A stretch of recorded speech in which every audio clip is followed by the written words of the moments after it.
Okay, so this is going to be my generic Trials off-tank build. Now, you can customize this build in any which way that you like to use on other classes. This isn't necessarily just for the Necromancer. You would use the same build more or less no matter what class you choose to play on. So you'll just switch like for like skills.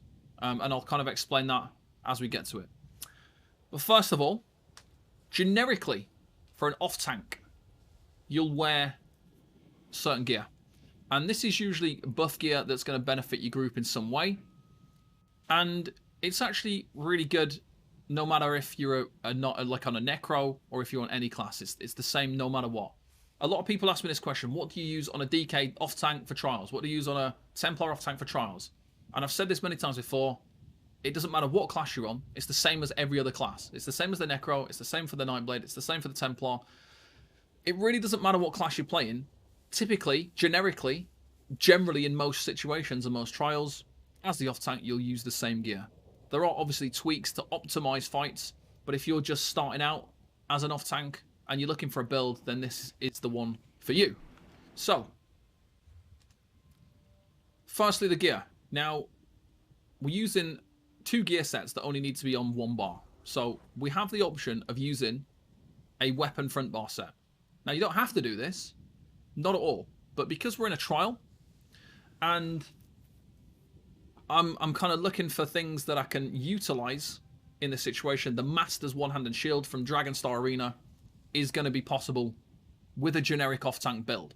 So, the Master Weapons.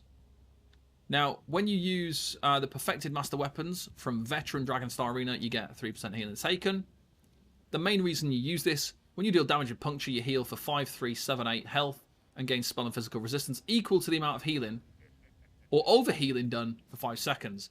This scales off your max health. So, when you're in combat and you're buffed up, this heal's probably going to be more around 7, 8, 9k heal. When you use puncture, so when you use PS armor, and you're also going to get the same amount of resistances. So you're going to gain 7, 8, 9k resistances as well for 5 seconds. So it's quite good. And that is what you would use on your one-handed shield typically. You don't have to. Like I say, let's say you're running Powerful Assault. You could run Powerful Assault on your front bar and use the one-handed shield. In this situation, I'm not, because I'm able to utilize things in a different way. In terms of your traits, it really, the one-hand is up to you. On a Dragon Knight, you could use a charged one-hander with a poison glyph. On every other class, infused with absorbed stamina is usually pretty good. The reason I say that is because sustain's usually your biggest problem, especially for a Necromancer. If you're a Necromancer off-tank, sustain's usually going to be your biggest problem, so it makes sense to use something that's going to benefit you with a bit of sustain. On your shield, again, that is up to you in a certain point. Sturdy would be something I would usually tell people to use. In this situation, mine's well fitted. Reduces the cost of roll, dodge, and sprint.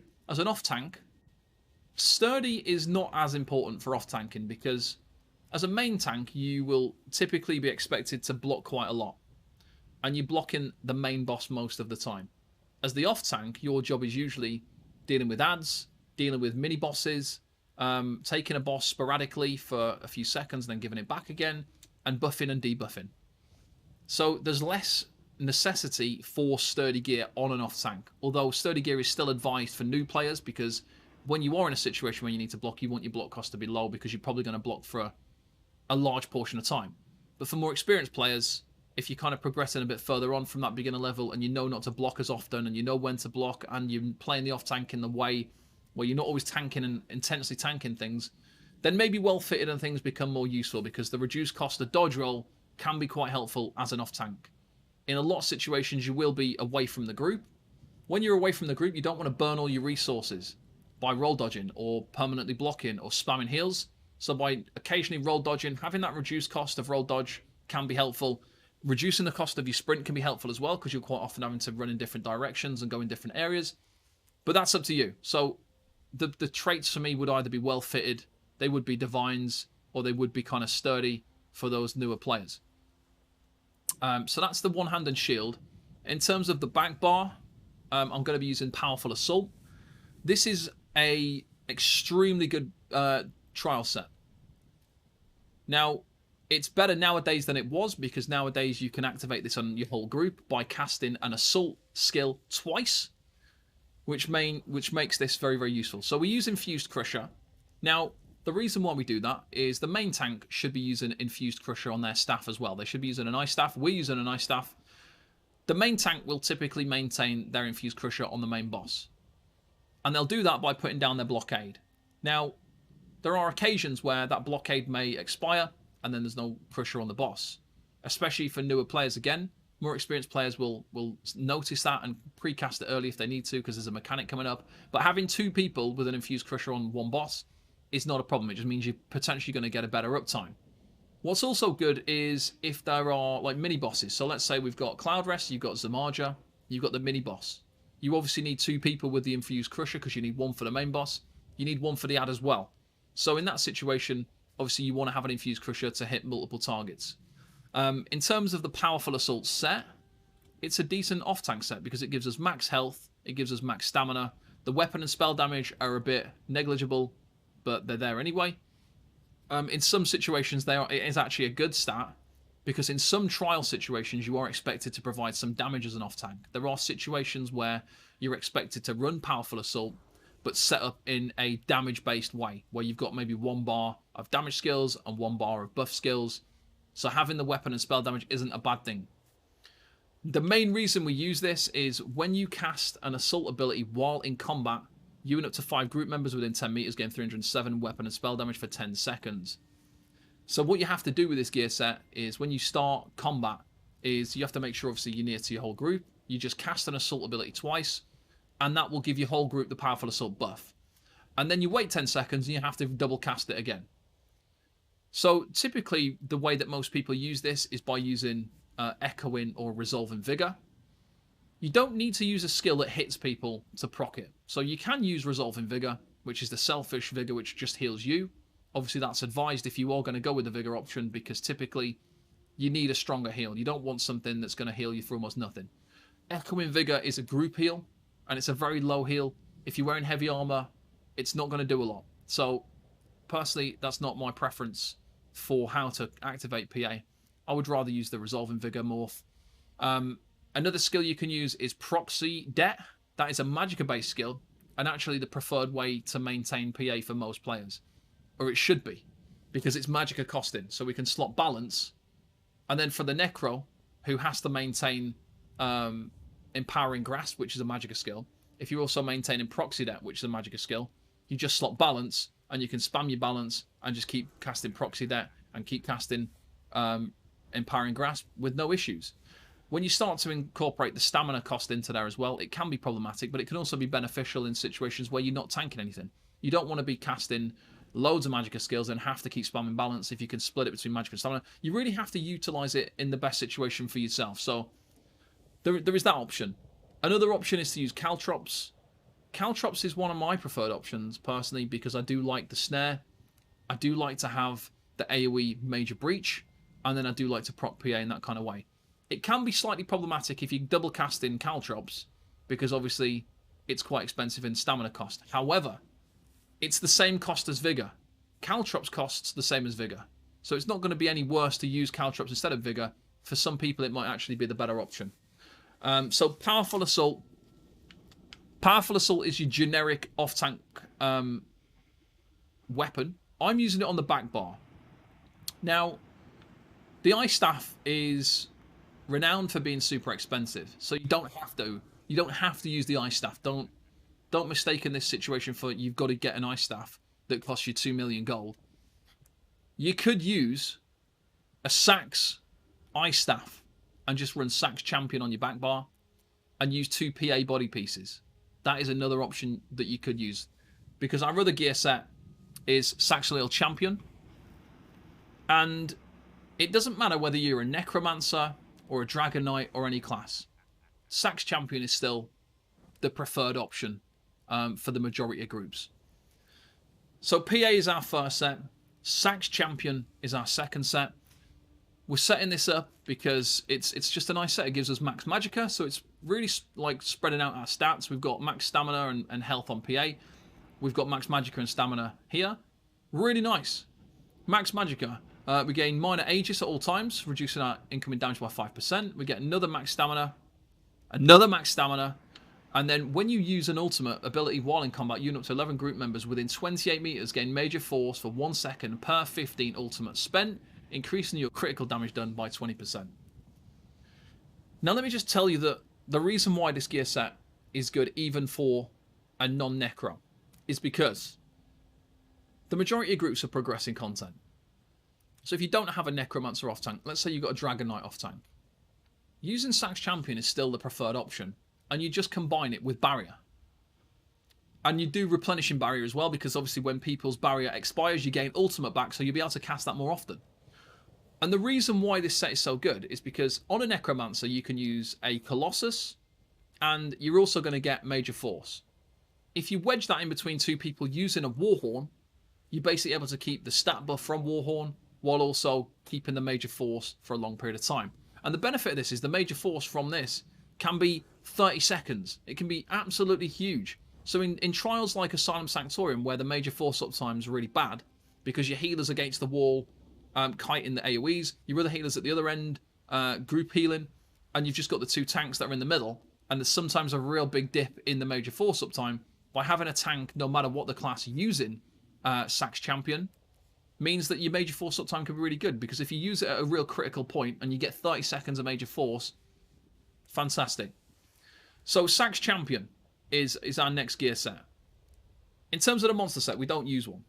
So I am using a one-piece Magma Incarnate in heavy. You could use medium or light if you wanted to, if you want to go with a 5-1-1 setup.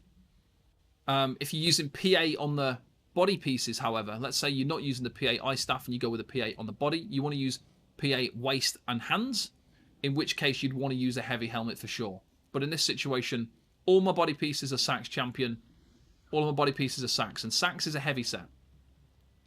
So you could use a medium helmet, and then you could go with your Spulder of Ruin, because that's a light armor piece.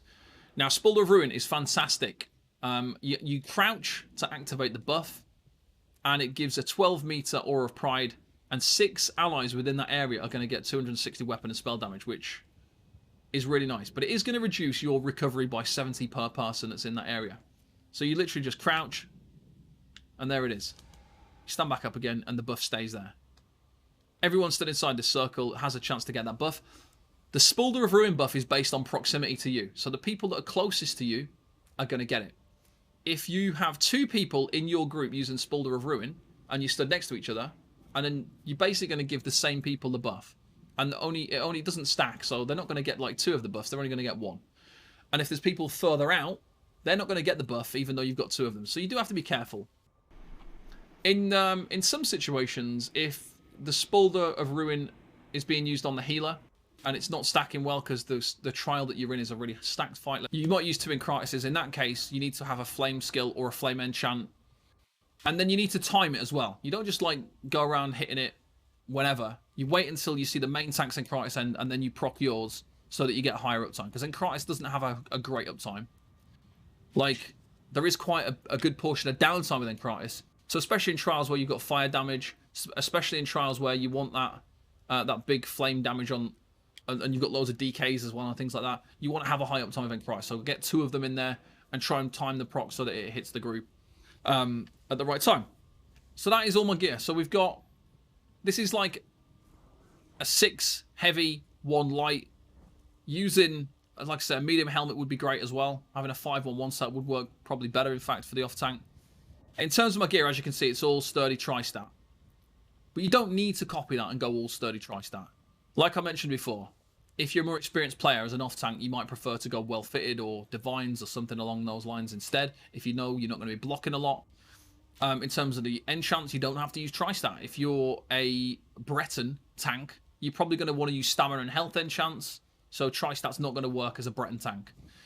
And it's the same for other races as well. Depending on what race you are, you'll want different stats. In some situations, you might want really high stamina, so you might want to put all stamina enchants on your gear. You might want to put all health enchants if you go in a real high damage situation. So you really have to customize this to your personal need and your personal requirements, and that's the best option really for you. But I like tri-stat because I'm using this for a main tank setup at the minute, a Necro main tank setup, so I'm keeping it sturdy tri-stat. In terms of the jewelry, again, another big thing that we get a lot of conversations about. My jewelry here is Triune and Magicka Recovery. 3 Triune Magicka Recovery. You could just as easily run Infused Magicka Recovery. If the Magicka Recovery is not a problem, you could also use something like Infused Stamina Cost Reduction for the Necro tank specifically, because they do struggle a little bit with Stamina Sustain. In terms of jewelry enchants and jewelry traits, especially for an off-tank, it's really your personal preference, but when somebody tells you to use a certain one, there is no right or wrong answer. It's again, it's up to you. You've just got to think about what is the benefit to you. If you're going to be spamming Empowering Grass twice every 4 seconds, maybe you're going to be spamming Proxy Dare, then you're going to need to use like Infused Magicka Recovery, because you're consuming so much Magicka that you're going to need that. Using Infused Magicka Recovery has 100% of benefit. So as long as your Magicka isn't full, you've got a benefit 100% of every fight with Infused Magicka Recovery. If you use something like Harmony, for example, the benefit of that is you're only going to get the benefit once every 20 seconds. Once the Synergy is off cooldown, the Orb Synergy, that's when Harmony is useful, and it gives you more stats back. But that's only useful once every 20 seconds, and obviously every other cooldown of Synergies as well. But there's not really that many useful Synergies to use, especially not for the off tank. So that is something to think about. Typically, I would always go with Triune or Infused. Infused would be better for an off tank, like generically. Magicka Recovery, Stamina Cost Reduction, things like that, mostly are going to be the biggest benefits to you as an off tank, because you are going to be casting a lot of skills. You're going to be spamming a lot of skills to maintain a lot of buffs and debuffs. So that is going to be your main mentality, is to keep things sorted out, keep your group buffed up, keep the enemies debuffed. So you're going to want to stack things to prepare for that. And that's it for the gear sets. If you didn't want to use Sax Champion, then alternative options would be Eben. Now, people criticise Eben quite a lot nowadays. However, if you consider the strength of Eben is that it's giving everybody 1k more health, it's a survivability set. So it's a good set to still use. Like even nowadays, people have higher health. Having 1k more health is better than reducing damage by 1k. Some people like to use Vrol's Command. Things like that. It's not as useful as like a permanent buff. Eben is a permanent buff. You could use gear sets like that. It would be good still. In other situations, you might be asked to use a Powerful Assault on the body. And then you might have to use Elemental Catalyst weapons and jewelry. There are little tweaks and things that you will have to make for certain groups in certain situations. But typically speaking, Sax Champion, Powerful Assault on your back bar, some type of weapon set, Master Weapons, the Spulder of Ruin, or in Kratis, that is going to be your setup. Sax Champion, like I say, is probably the best defensive set in the game, because what it does is, it means you can use a barrier, give your group a 35k shield, and still give them major force. So even if you're not a Necro, do consider Sax Champion as a good set. Like, it's not a bad set. If somebody does a Warhorn, and then you use a Sax Champion barrier, and then the next person uses a Warhorn, so you've got the stats buff, you've got the major force, it's all great. It's all really, really good. On a Necro, obviously, it's peak optimization, because Colossus and Major Force combined into one thing is just extremely strong. So if you are a Necro and you're doing off-tanking in Trials, you absolutely want to have Sax Champion. So that's it for the gear. In terms of the skills, obviously I am on a Necro, because Necro off-tanks is kind of the meta in terms of your standard, most wanted off-tank. I'll explain why in a second, but in terms of the bar setup, my generic bar setup for an off-tank would be PS Armor, first of all, Minor Breach, Major Breach, taunting the enemy. Very important. The flex spot here is your Heroic Slash. So I like Heroic Slash. Many people don't. I like it for the minor heroism. I want to be getting back my ult fast. Even when it's not my turn to use my ult, because I'm using Sax Champion. So if you're in an ultimate rotation, let's say you've got 4 ulti groups, and you're building your ult fast enough to have it back ready to use it on your turn. Ideally, you still want to try and have more ultimate than your 250 or whatever amount of ultimate that you need, because of your major force uptime. You want to try and maintain as high major force as possible. So when you're doing your Sax Colossus and you give in 20 seconds of major force, that's fantastic. You know what I mean? So by having that little bit extra, if you do go a bit over, it's fine. In some trials as well, like I said before, Asylum Sanctorium, the major force uptime is really low. So by you having as much ult as you can and gain as much ultimate as you can, this just means that when you use your ultimate with your Sax champion on, your major force uptime is going to be really, really good. So even if you do go over the ult value amount that you need, it's not a bad thing for the off-tank wearing Sax champion, because it just means you are going to give a bigger number of major force, a longer duration of major force, which is not a problem at all. So this is a flex skill though. If I need to slot something and I'm struggling to find the bar space, then Heroic Slash is one of my first things that I will drop from the bar to use another buff skill or another debuff skill. So I will get rid of this if needed, but typically it goes on my bar. Next we've got Unnerving Boneyard. So this desecrate the ground at the target location, dealing frost damage. Applies major breach to enemies within side. Consume a corpse to cast to deal more damage. An ally standing in the graveyard can activate the Grave Robber synergy, dealing frost damage and healing.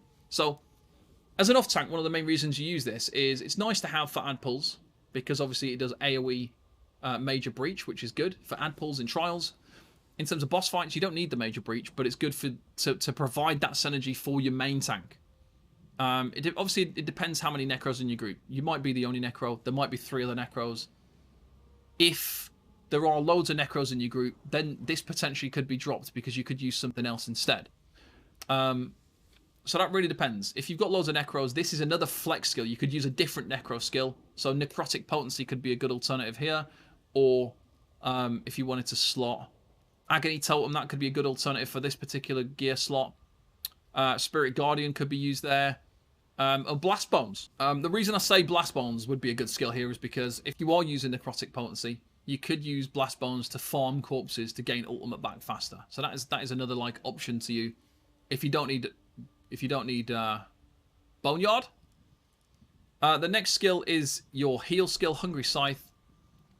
Heals you for 5,624 health for the first enemy hit. Additional 1891 every additional enemy, and then a heal over time for 5 seconds. And this scales off your max health. So the more health you've got, the bigger this heals for. The more enemies that are there, the bigger it heals for.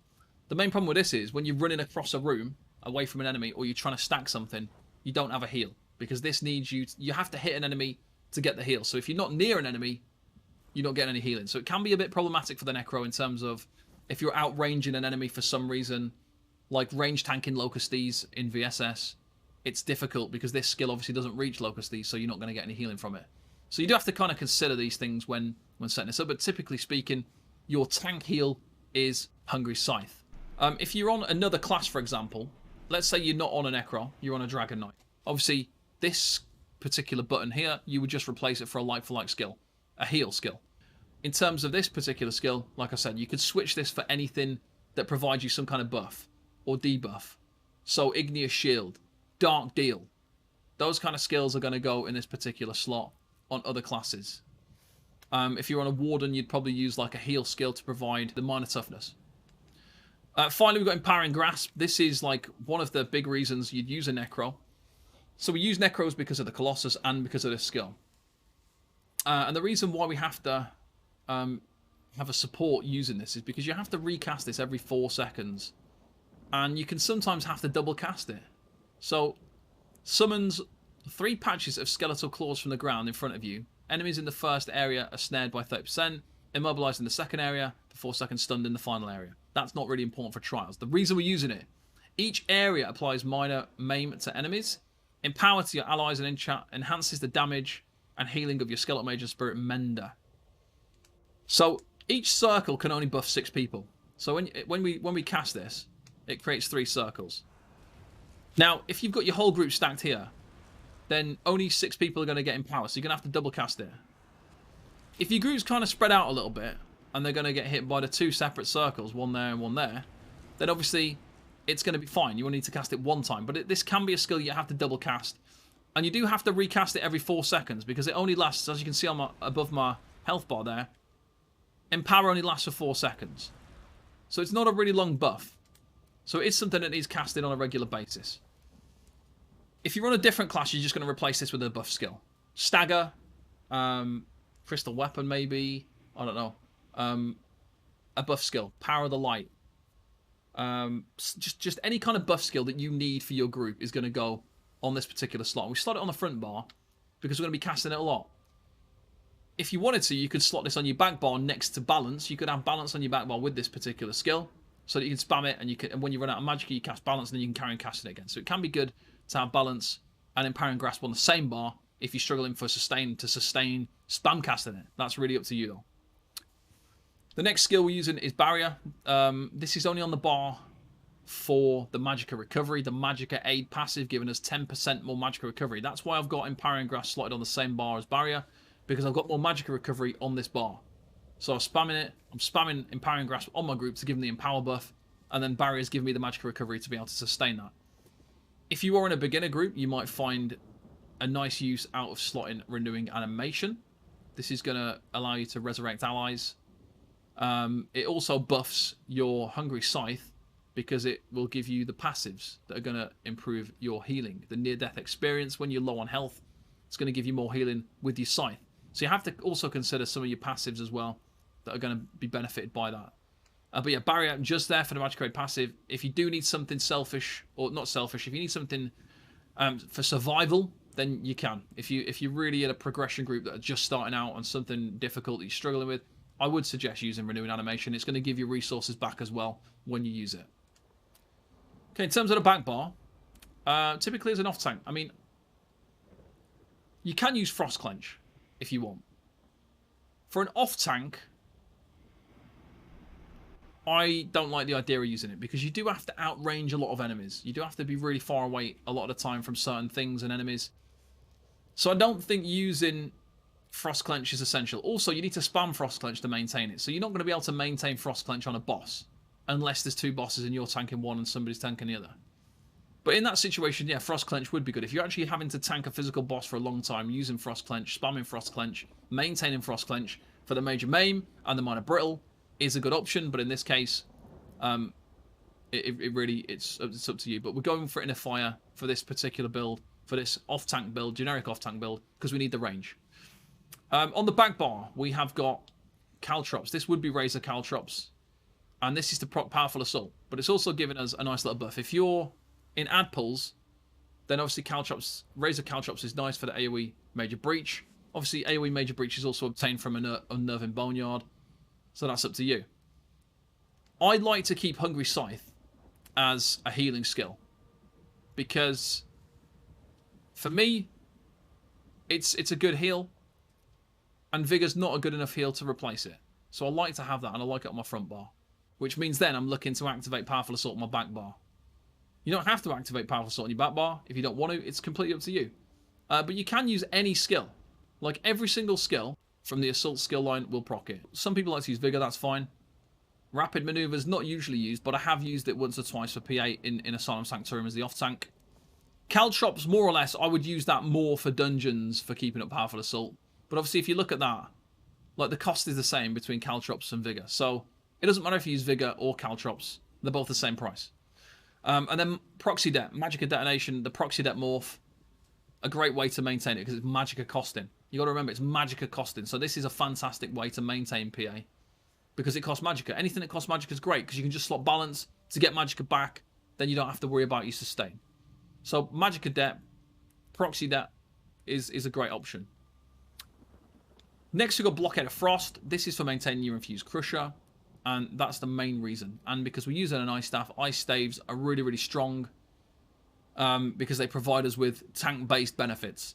And we also get a nice little projectile shield, which can be useful. So, yeah, Frost Blockade has to go on there, mainly for your back bar enchant. Next, we've got Beckoning Armor. This would just be replaced by whatever class you're using, you just put your armor skill there. Balance would be the usual option to go here. In this situation, this creates a corpse and it pulls the ranged enemies towards you, so it can be useful for the Necro to use this. But yeah, it's not exactly essential. You could just use Balance if you're using Proxy Det and Empowering Grasp. Balance is a good option. And Balance is a good option for all off-tanks because you're usually having to spam some kind of skill or Magicka skill to maintain some kind of buff, so that's good. Next is just your chain skill. For the Necro, that's Silver Leash. For the DK, obviously that would be Unrelenting Grip. On a Warden, you'd have the Frozen Device. You just slot a chain skill, because you always need chain skills, even in trials. There's always ads on most fights. There's always things that need chaining in on ad pulls. So it's good to have a chain skill. In terms of this back bar, it doesn't matter what class you're on.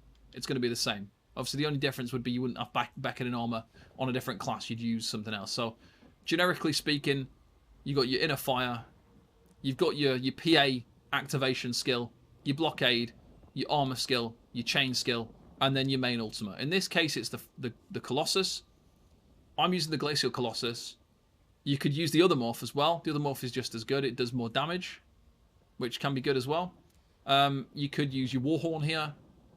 Or if you have sacks on your back bar and you're on a Dragon Knight, you might slot your Barrier. This is where you'd slot Barrier if you're on a Dragon Knight tank or a Nightblade tank or whatever off tank that you're using, and you're not on a Necro, and maybe you've also got sacks on your back bar instead of PA, in which case obviously you want to activate your ultimate on the back bar. So you just slot whichever ultimate is going to be your main one. Your Warhorn, Barrier, Colossus, whatever. You slot it on the back bar, and that is it for the skills.